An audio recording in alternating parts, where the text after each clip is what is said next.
Snakes and Ladders is often seen as a children's game. A simple board, no strategy, no decisions, just dice, movement, and luck. But Snakes and Ladders was never meant to be entertainment. It was designed to teach morality, to reward virtue, and to punish vice. Its origins stretch back thousands of years, long before mass-produced board games, before modern childhood, and before the idea of fun as we understand it today. This is the forgotten history of Snakes and Ladders. Unlike chess or cards, Snakes and Ladders gives players no control. You roll the dice, you move, you obey the board. There are no strategies, no clever plays, no skill advantages. And that's the point. Snakes and Ladders reflects a worldview where human effort matters less than moral behavior, and where fate responds to virtue and vice. To understand why, we have to go back to ancient India. The earliest version of Snakes and Ladders originated in India over 2,000 years ago. It was called Moksha Patam. Moksha means liberation, freedom from the cycle of rebirth. Patam means board. This was not a children's game. It was a religious teaching tool. The board represented a person's journey through life. Ladders symbolized virtues, humility, generosity, faith. Snakes represented vices, greed, anger, desire, ego. Landing on a ladder lifted you closer to enlightenment. Landing on a snake dragged you backward. The lesson was clear. Your moral choices determine your fate. Different religious traditions adapted the game. In Hindu versions, ladders represented dharma, righteous living.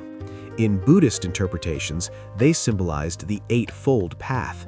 In Jain versions, they reinforced non-violence, restraint, and truth.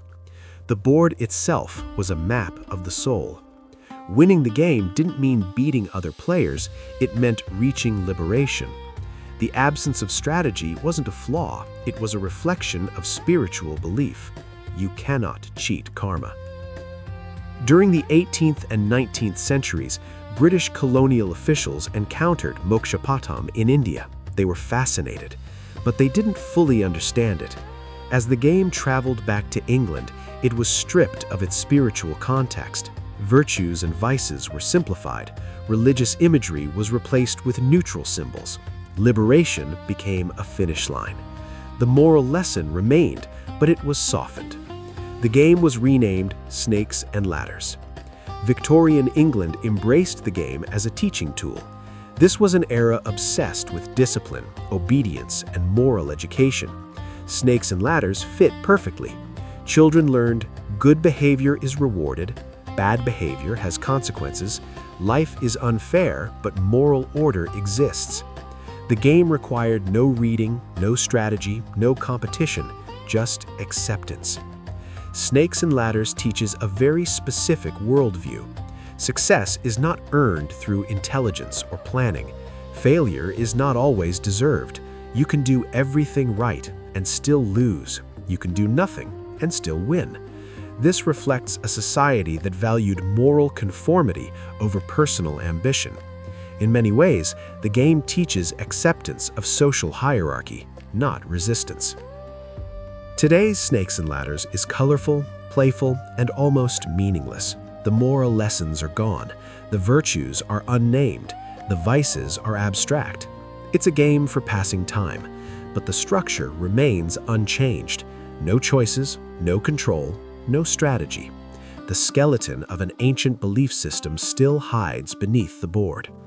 Snakes and Ladders survives because it speaks to something uncomfortable, that life is unpredictable, that effort doesn't guarantee success, that outcomes aren't always fair. It is a game about surrender, about morality, about fate. And long before it was a children's game, it was a lesson about how the universe works. If you enjoyed this exploration of Snakes and Ladders, subscribe to Board Games Historian for more stories about the hidden histories behind the games we think we know. Because some games weren't designed to be played, they were designed to teach.